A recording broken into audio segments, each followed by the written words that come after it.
All right, let's talk about the other issue, which is the one that you raised, I guess, a week and a half ago, which is whether this whole procedure, this whole trial is constitutional. You offered a motion contending it is not because you said a former president, a president who has left office, cannot be the subject of a Senate trial.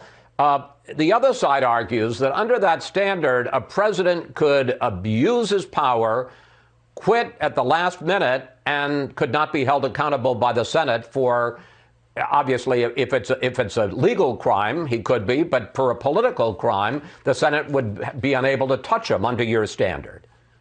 I think that argument ignores the fact that, yes, the president can be prosecuted. And if they think he incited a riot or an insurrection, which is such an overstatement and such a conclusion without any sort of presentation of evidence, all the left-wing media just concludes it. But the thing is yes, they can take him to court. They can take him to trial and do it. I think he has suffered under public opinion. His numbers are greatly reduced. And so I think there's all kinds of punishment. But we have to look, we've had a country for 250 years. And every other Congress thought it was unwise to keep, going after an ex-president.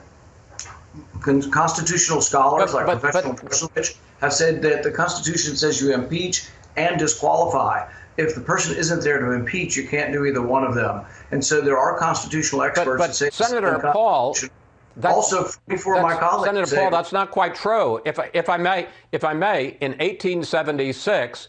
The then Secretary of War, William Belknap, serving under Ulysses S. Grant, was about to be impeached for accepting bribes. He raced to the White House and resigned, but the House impeached him anyway, and the Senate decided that it had the authority to try him, and it did try him, and although a majority sought to remove him to convict him, they didn't get the 2/3. But isn't that the 1876 case of William Belknap a solid precedent?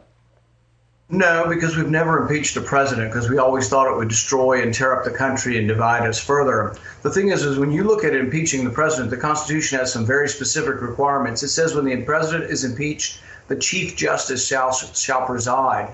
And to me, this is one of the shocking things when we showed up and we found out that, yes, Chuck Schumer had called Justice Roberts, and this hasn't been reported widely, but he did.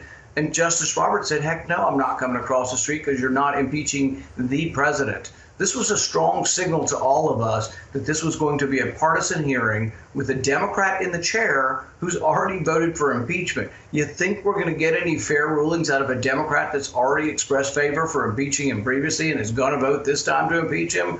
So it is a farce. It is unconstitutional, but more than anything, it's unwise and going to divide the country. If Biden thinks he really, if he really meant anything about that unity and he really wanted to be a statesman, you know what he would have done? He would have come out and told his party, enough's enough. Let's move on. We won the election and let's move on with our agenda. But instead, they can't let go of President Trump and they're going to keep kicking and kicking and kicking.